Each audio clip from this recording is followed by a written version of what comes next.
अगर बाबा साहब भारत में पैदा नहीं होते तो भारत में जो मनुवादी व्यवस्था चल रही थी, जिस मनुवादी व्यवस्था के तहत महिलाओं को पुरुषों की जूती के बराबर समझा जाता था, पुरुषों की जूती की नोक पर रखकर उनका अत्याचार शोषण किया जाता था, जिस तरह से महिलाओं को कहीं ना कहीं पुरुषों के अधीन जीवन यापन करने के लिए विवश किया जाता था कि शादी से पहले अपने पिता के अधीन रहे, शादी के बाद अपने पति के अधीन रहे और जब उसका पति मर जाए तो अपने पुत्र के अधीन रहे। आप देखें कि इस गंदी व्यवस्था से बाहर निकालने के लिए जिस तरह से परम पूज्य बाबा साहब ने मनुस्मृति को 25 दिसंबर को श्रद्धांजलि देते हुए भारत के संविधान में तमाम वो हक अधिकार सुनिश्चित कर दिए। आज भले परम पूज्य बाबा साहब हमारे बीच में नहीं है, लेकिन अगर मैं कहूँगी क्या संविधान के रूप में वो जीवित है तो कोई अतिशयोक्ति नहीं होगी। तो आज मैं कहना चाहूँगी तमाम देश के वासियों से, क्योंकि आप कहीं ना कहीं धर्म, क्षेत्र, भाषा से ऊपर उठकर एक महामानव की आज पुण्यतिथि मना रहे हैं, तो कहीं ना कहीं उनके प्रति आपके अंदर जो एक आदरांजलि का भाव है वो सही उदाहरण देकर समझाना चाहूँगी। जब कार्ल मार्क्स की मृत्यु हुई तो उसकी मृत्यु पर सिर्फ 14 अनुयायी रोने वाले थे,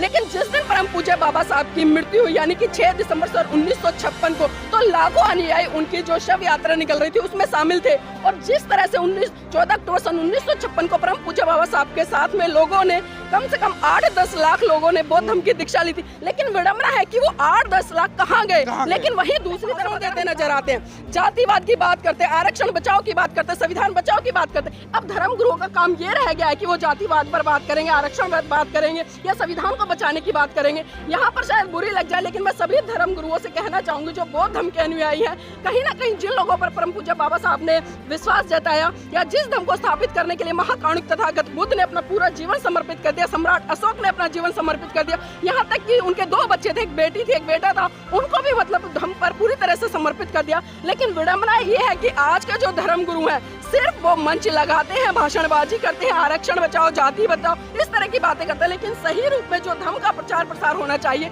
वो नहीं हो रहा है, क्योंकि धर्म सबके लिए है, लेकिन पर्टिकुलर आज के हमारे बौद्ध भिक्खु भी कहीं ना कहीं जातियों में बनकर रह गए।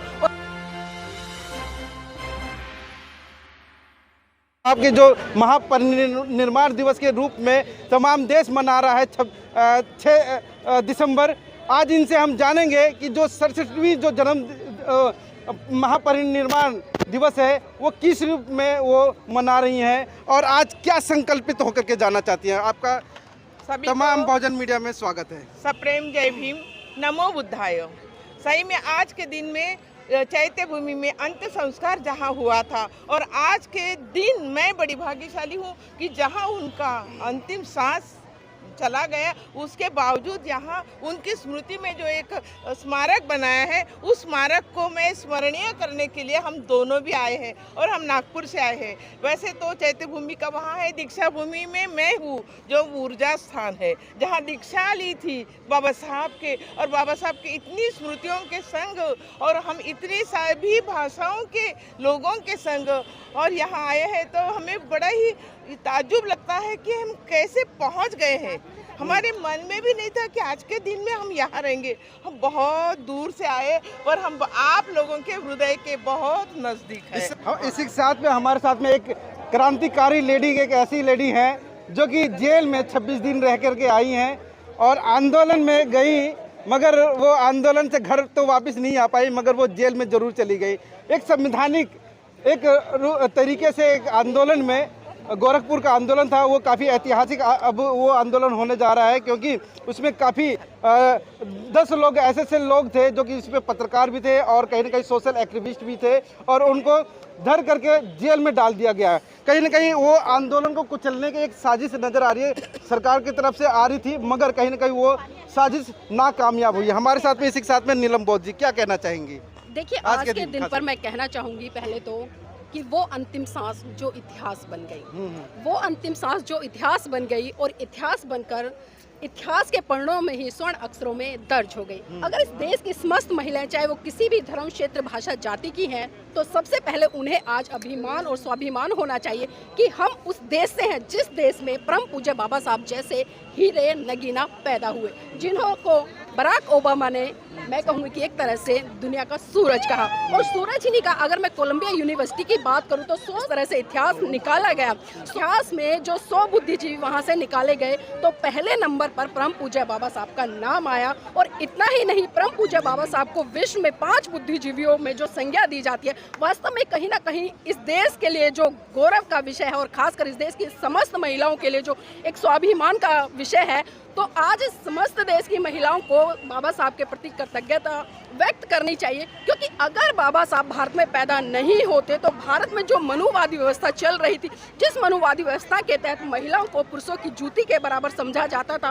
पुरुषों की जूती की नोक पर रखकर उनका अत्याचार शोषण किया जाता था, जिस तरह से महिलाओं को कहीं ना कहीं पुरुषों के अधीन जीवन यापन करने के लिए विवश किया जाता था कि शादी से पहले अपने पिता के अधीन रहे, शादी के बाद अपने पति के अधीन रहे, और जब उसका पति मर जाए तो अपने पुत्र के अधीन रहे। आप देखें कि इस गंदी व्यवस्था से बाहर निकालने के लिए जिस तरह से परम पूज्य बाबा साहब ने मनुस्मृति को 25 दिसंबर को तिलांजलि देते हुए भारत के संविधान में तमाम वो हक अधिकार सुनिश्चित कर दिए। आज भले परम पूज्य बाबा साहब हमारे बीच में नहीं है, लेकिन अगर मैं कहूँगी क्या संविधान के रूप में वो जीवित है तो कोई अतिशयोक्ति नहीं होगी। तो आज मैं कहना चाहूँगी तमाम देश के वासियों से, क्योंकि आप कहीं ना कहीं धर्म, क्षेत्र, भाषा से ऊपर उठकर एक महामानव की आज पुण्यतिथि मना रहे हैं, तो कहीं ना कहीं उनके प्रति आपके अंदर जो एक आदरांजलि का भाव है वो सही रूप से होना चाहिए। लेकिन मैं यहाँ पर कहते हुए बिल्कुल भी मुझे संकोच नहीं होता, ये पीड़ा होती है हर बार। मैं जब 26 अलीपुर रोड बाबा साहब के परिनिर्वाण दिवस पर आती हूँ, मैं पूरी दिल्ली का भ्रमण करके आती हूँ। अभी वर्तमान में जिस तरह से दिल्ली में अरविंद केजरीवाल जी की सरकार स्थापित है, वो बड़े बड़े वादे तो करती है, बाबा साहब का नाम तो लेती है, स्कूलों में संविधान पढ़ाने की बात करती है, लेकिन विडंबना है कि आज पूरी दिल्ली का भ्रमण कर देखिए, आपको एक भी पोस्टर, होर्डिंग, बैनर आम आदमी पार्टी की तरफ से दिखाई नहीं देंगे। वहीं दूसरी तरफ अगर मैं केंद्र में स्थापित भारतीय जनता पार्टी की बात करूं, जिस तरह से भारतीय जनता पार्टी आज मोदी जी बाबा साहब का गुणगान करते हैं, संविधान की बात करते हैं, संविधान को समानता के तहत स्थापित करने की बात करते हैं, लेकिन आज केंद्र सरकार की तरफ से भी इस तरह का कोई कार्यक्रम आयोजित नहीं हुआ। और पूरी दिल्ली का भारत का आंकड़ा उठाकर देखिए, आज भारतीय जनता पार्टी ने कितने कार्यक्रम आयोजित किए। पीछे ही घर है, केजरीवाल सुन लेंगे, सुनने दे, फिर जाओगे 26 दिन के लिए जेल। देखिए, मैं पढ़ा लिखा व्यक्ति उसको मानती हूँ जो सही को सही और गलत को गलत कहने की हिम्मत रखता है, चाहे फिर उसमें कोई भी व्यक्ति हो। अगर आज मैं कह रही हूँ तो मैं सबूत के आधार पर कह रही हूँ। मैं पूरी दिल्ली का भ्रमण करके आई हूँ, मैंने आम आदमी पार्टी की तरफ से कोई होर्डिंग, पोस्टर, बैनर नहीं देखा, मैंने भारतीय जनता पार्टी की तरफ से कोई होर्डर, पोस्टिंग, बैनर नहीं देखा, मैंने कांग्रेस की तरफ से कोई नहीं देखा। इसलिए मैं कह रही हूँ, मैंने कुछ होर्डिंग, पोस्टर, बैनर देखे जो कि बहुजन समाज पार्टी ने तो लगाए हुए हैं, उनके पोस्टर भी दिखाई दिए, बैनर भी दिखाई दी, लेकिन विडंबना है कि जिस बाबा साहब का नाम लेकर जो राजनीतिक पार्टी अपनी राजनीतिक चमकाती है, तो मैं कहूंगी कि राजनीति चमकाना बंद करे। अगर सही रूप में आप बाबा साहब को आदरांजलि देना चाहते हैं तो उनके द्वारा स्थापित किए उन सिद्धांतों को मनोसात करके आगे बढ़ाने का काम करें, जिस सिद्धांतों की बात परम पूज्य बाबा साहब ने की थी। और हम अक्सर कहते हैं कि बाबा साहब की अंतिम इच्छा बौद्ध धर्म की, ले लो दीक्षा, लेकिन आज विडंबना है कि लोग बाबा साहब की जय जयकार तो कर रहे हैं, उनका गुणगान तो कर रहे हैं, और जिस तरह से 14 अप्रैल आता है वहाँ पर हम बड़े धूम धड़ाके के साथ में झूम के 14 अप्रैल जयंती सेलिब्रेट कर लेते हैं। इसी तरह से जब 6 दिसंबर आता है तो 6 दिसंबर पर कहीं ना कहीं हम बाबा साहब के प्रति एक आदरांजलि का भाव रखते हुए उनको पुष्प अर्पित कर देते हैं। लेकिन यहाँ पर मैं तमाम बहुजन समाज के साथ साथ उन सभी लोगों से कहना चाहूँगी जो लोग आज संविधान के तहत चाहे आरक्षण ले रहे हैं, नौकरियां ले रहे हैं, एजुकेशन ले रहे हैं, ये तमाम वो हक अधिकार ले रहे हैं, उनको समझना पड़ेगा कि जिस महामानव ने आपकी आज़ादी के लिए, आपके अच्छे भविष्य के लिए अपने 4 बच्चे कुर्बान किए, अपनी जीवन संगनी को कुर्बान किया, तो उनके प्रति एक सही भावना से आपको काम करना पड़ेगा, अन्यथा तो कितनी जय जयकार तक है। काफी लंबा एक सवाल और है कि आपने बोला कि बाबा साहब की अंतिम इच्छा बौद्ध धर्म की, ले लो दीक्षा, मगर कहीं ना कहीं एक सवाल ये भी उठता है कि बाबा साहब के साथ में जितने भी हजारों लोग धर्म दीक्षा लिए थे, मगर वो कहाँ, वो लोग कहाँ हैं जो आप चौथे मतलब की पीढ़ी हो, आप चौथे पीढ़ी हो और आप पीड़ा इसी बात की है। मैं यहाँ पर एक उदाहरण देकर समझाना चाहूंगी। जब कार्ल मार्क्स की मृत्यु हुई तो उसकी मृत्यु पर सिर्फ 14 अनुयायी रोने वाले थे, लेकिन जिस दिन परम पूज्य बाबा साहब की मृत्यु हुई यानी कि 6 दिसंबर 1956 को, तो लाखों अनुयायी उनकी जो शव यात्रा निकल रही थी उसमें शामिल थे। और जिस तरह से 14 अक्टूबर 1956 को परम पूज्य बाबा साहब के साथ में लोगों ने कम से कम 8-10 लाख लोगों ने बौद्ध धर्म की दीक्षा ली थी, लेकिन विडंबना है कि वो 8-10 लाख कहाँ गए। लेकिन वहीं दूसरी तरफ अगर हम कार्ल मार्क्स के अनुयायियों को उठाकर देखें तो उन अनुयायियों ने कई आप देशों में जाइए, वहाँ पर कार्ल मार्क्स की आइडियोलॉजी पर आज पार्टियां बनी हुई है, विचारधारा चल रही है और अच्छे से उसको प्रसारित करनी है। तो इसीलिए मेरा वही सवाल रहता, पीड़ा रहती है कि आज हम अम्बेडकरवादी तो बन गए, लेकिन बाबा साहब ने जो अंतिम शरण हमें दी कि आप बुद्ध की शरण जाइए। आज हम अम्बेडकरवादी हैं और कौन से अम्बेडकरवादी हैं? आज भी हम उस मनुस्मृति या उस हिंदूवादी व्यवस्था को ढो रहे हैं जिसके लिए परम पूज्य बाबा साहब ने साफ साफ मना किया। और जो भी अत्याचार शोषण आज हो रहे कहीं ना कहीं वो धर्म के आधार पर हो रहे हैं। अगर हम बात करें, परम पूज्य बाबा साहब अक्सर कहते थे कि इस देश में दो संस्कृतियों की लड़ाई है और दो संस्कृतियों की लड़ाई को जब तक ये बहुजन समाज का तबका नहीं समझेगा तब तक कुछ भी होने वाला नहीं है। अगर मैं वर्तमान की अभी बात करूं, आपने जिस तरह से राजस्थान का जो रिजल्ट देखा, भारतीय जनता पार्टी वहां पर सरकार बना रही है और जैसे ही वो जीते उसके 2 दिन बाद ही जिस तरह से बहुजन समाज पार्टी का एक पूर्व नेता रहा सुखदेव सिंह गोगी मेड़ा, उसकी हत्या कर दी गई गोली मारकर। तो आप देखिए कि ये चल क्या रहा देश में कि जो व्यक्ति सत्ता के खिलाफ जाकर बोलेगा, आपने जिस तरह से स्टार्टिंग में कहा कि जो 26 दिन की जेल यात्रा हमारी गोरखपुर की रही, आप भी उसमें इंक्लूड थे। हम तो पत्रकार हैं, हम सवाल करते हैं जनता से, हम जनता की आवाज बनते हैं और कहीं ना कहीं सत्ता पक्ष से सवाल करते हैं कि जो चीजें घट रही हैं आम जनता के लिए जो काम करना चाहिए आपको क्यों नहीं कर रहे। जब ये सवाल करने के बावजूद हमें जेल की सलाखों के पीछे डाल दिया जाता है तो आप सोच सकते हैं कि एक आम आदमी है जिसको कोई नॉलेज नहीं, जो संवैधानिक हक अधिकार नहीं जानता, तो उसके साथ क्या होगा। आपके कल की जो फेसबुक जो लाइव थी वो कहीं ना कहीं उसमें काफ़ी एक भावुकता भी झलक रही थी। क्या लगता है कि हम लोग जो जेल से बाहर निकल कर के आए और समाज जो है पीछे जो बैक मतलब कि आपके परिवार को या हमारे परिवार को कोई मोड़ कर देखता भी नहीं है, क्या मतलब क्या लगेगा कि मतलब आगे संघर्ष हमारी जारी रहेगी कि